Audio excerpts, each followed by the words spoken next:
Alright, so when I first come in, Marty is very excited. So first thing in the morning, or like when you've been gone one time, he's barking like this. He's going to shoot out of the crate, and he's going to want to jump all over you and get all that excitement out. So in those moments, I need to make sure that I have some food or some treats in my hand handy.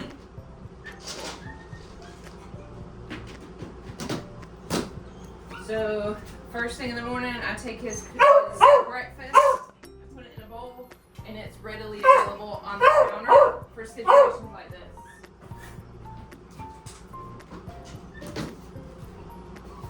So I'm going to take a handful of food, and I'm going to have it in my hand, and when I open this door, I'm going to shove it in his face so that he's learning not to barrel out of the crate really fast, and then I'm going to close the door again. So this is just when he's really excited is when I do this. I want to make sure that he doesn't get in the habit of pushing right out the door. He's excited about it. So now I have a handful of kibble in my hand. When he comes out, I'm going to have him go right into that search game. Search. So he's excited, and we want to keep the excitement on the ground. Start when he first learns this exercise with some treats that get him more excited. So now he's came out of his crazy excitement and he's looking for his kibble now. He ignored it to begin with. But this is to keep him on the ground when he's really excited. Good. And it turns him into work mode right off the bat instead of all of his anxious, excited energy bouncing around everywhere. Good boy. Then we can ask. That itching is definitely anxiety of some sort. But this game gets him focused, gets him out of his head. Good boy. Alright, so now we gotta sit at the door. We also have an excited dog outside.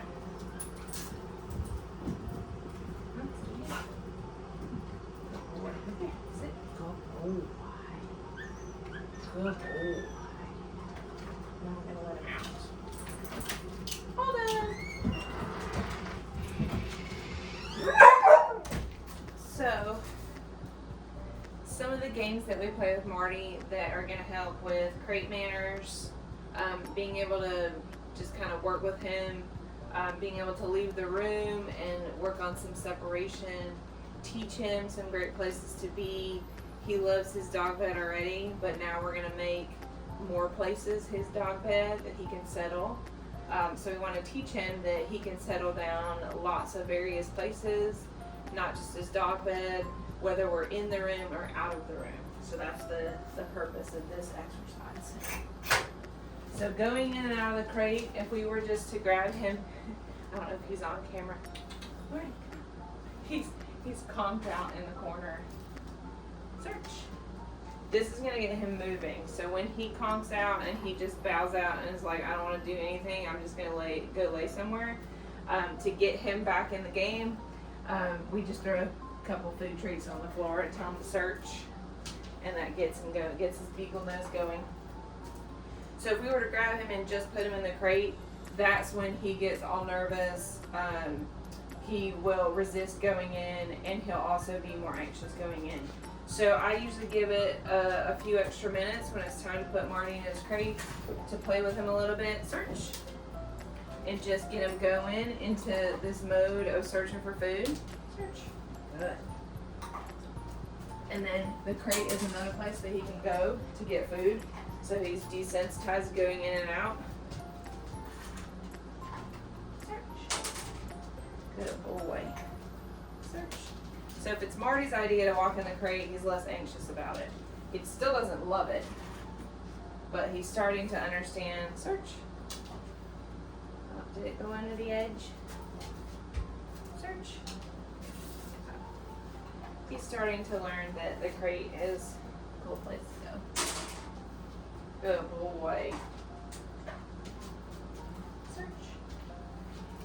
I've also got a bowl here that's got treats in it. So if I start to lose interest or he's starting to get skeptical about going in the crate, I start throwing some high value treats in the crate. He's like, ooh, it's even better to go in there. I get in there, I get good stuff. Good boy. And then the lower value, just as kibble, is going to be the search game that we use. So it's not as great to come out. It's better to go in. Then once we've been going in a few times, we're going to wait and see if Marty goes in on his own. Oh, good boy. So now he's learning he's going to get a jackpot when he goes in. Some good high value treats when he goes in and he stays. Search. So this would be the time that I would be okay to put him in the crate now, because he's going in and out a few times, and he's made the choice that, okay, I'm going to go into the crate. So this might be a time when you close the door, and you act like you're going to leave him, and maybe wait a minute, and then let him back out. All done. So we're going to play games where he's in and out. And so every time he goes in, it's not that moment where he's going to be left for a long time. So if we desensitize his going in and going out, sometimes it's a game, sometimes we stay in, sometimes we stay in long times, sometimes we stay in short times. This makes it easier for him not to work himself up and get so upset about going in the crate. So I'll go, oh, why? So he's calm when we close the door. So we're taking away the panic. And you can also desensitize the door opening and closing by having a pretty high value treat. Open the door, go right into his face, give him a treat, close the door. Again, open the door, treat in his face. We want to wait until we hear the release word. Treat in his face. All done. And then we'll come out. Let's see if it goes back in.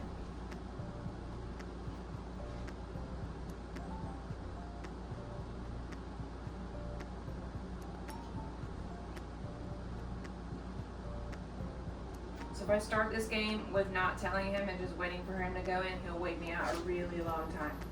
So if I start the game with he gets treats just for going in and out, then he's more likely to go in on his own. And I would just play this game as it makes sense. So this is a way to desensitize the crate. If you stop doing this for an extended period of time, he's going to regress.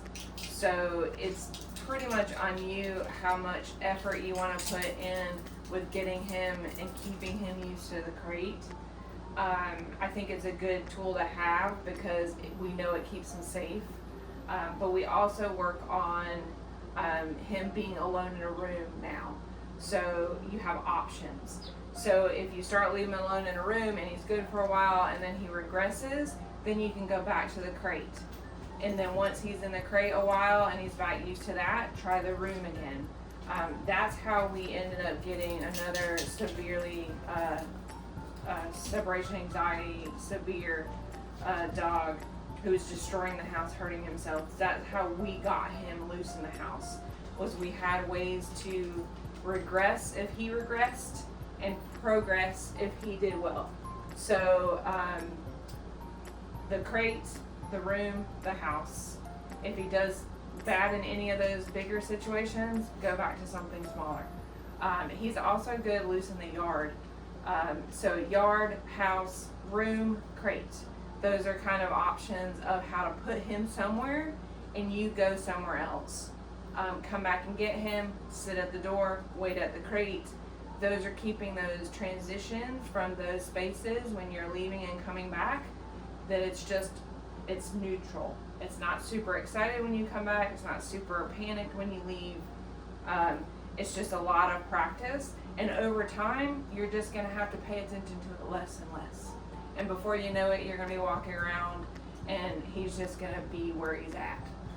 So that's the goal. So this is what he will do if you wait long enough. He will just kind of default to this. So to get him going again, search. Good boy. We can also work on coming up on the bed. Search.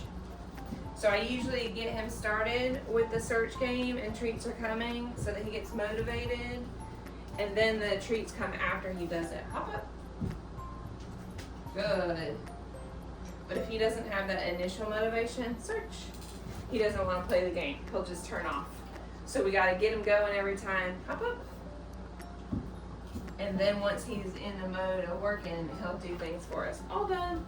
And I have found that this has not decreased over the 3 weeks. He still needs a rev up each time. Good boy. So if you're losing him, instead of getting mad at him or forcing, when you force, he gets really shut down.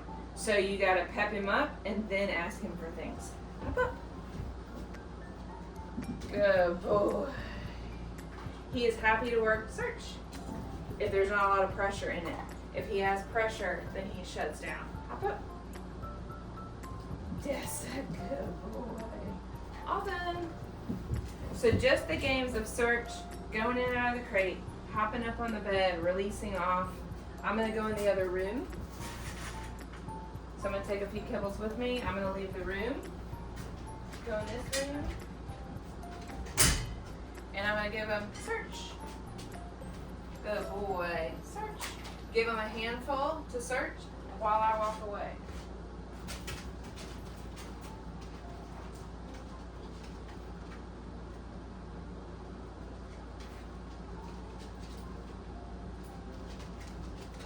When I come back, I'm just gonna come back in the room, not say a lot to him, might even do some more search. Good. So we're desensitizing the leaving and coming of me. Search. Good. Take a few high value treats along with my bowl.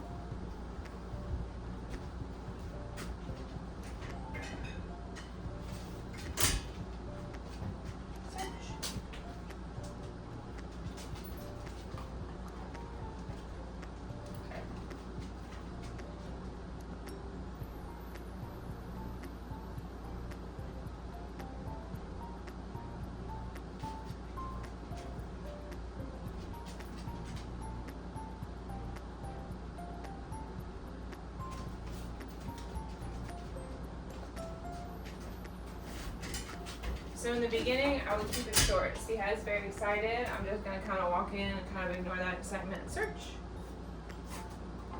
Search. But search is our go-to game. That's pretty much been his thing. Search. It helps him get used to new situations. So if you take him somewhere else, you can play the search game, play the hop up on the bed game, a different crate, a new crate. It's the same going in and out. But this has been the over-encompassing theme for him, is that we play the search game and then we put him in different places. And we make that normal and we make that something we do every day, and sometimes we stay in the room and sometimes we leave. The game starts and ends throughout the day, and most of the times once he gets over the panic, he will resort to doing the things that gets him good things, and he's doing it nice and calmly, and he's choosing it on his own. So those are the key things for Mr. Marty, is that he needs to make the choices on his own, because if we try to force it, he shuts down and he gets nervous and he gets panicked. Good boy. Come on, Marty. Good boy. The last thing I wanted to show is just sit down and release. So these are just fun things to work on. So that he has these skills. So he's pretty good with sit, because we do sit a lot. Search. So down, we've been working on. So hop up, sit, down. So we're going to take a treat right at his nose and put it down. That's a good boy. And then we're going to give him the food when he's in the down position. So it teaches him to stay in that position, because good things come. And then we're going to release him. All done. And search. Good. And then hop up. Good. Sit down. Good boy.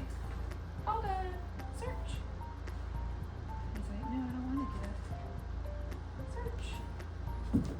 So we want him to get up and do something else so that we can practice it again. Hop up. Sit down. Good. So we start with the food. Again, Marty needs the rev up. So we start with the food lure in the beginning, and then once he's doing it a couple times, all done, search. Then we're gonna take the food away. Hop up.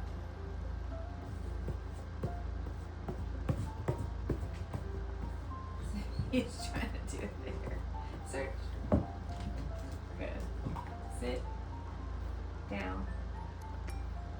Good boy. Marty likes to dictate how the game's gonna run. The least amount of effort for Marty. All done. Search. And then hop up. Come on. Come on. Good boy. Sit. Down. Good boy. So no food yet, and then the food comes when he's in the down position. Good. All done. Search. Once we're doing it sitting, we want to be able to do it standing also. Hop up. Come on. Come on, you can do it. Come on. Come on, Marty. Come on. Come on. Yes.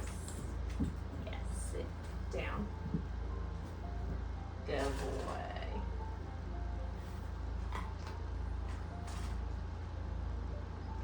Search. Hop up. Sit down. Good boy. Eventually we want to take the hand signal away too and see if he'll do it with just the word. Let's see where he's at on that. Search.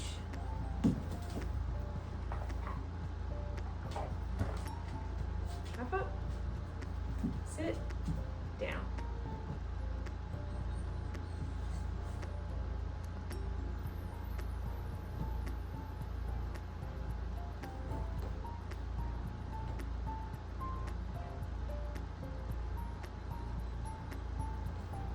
Yes, good boy.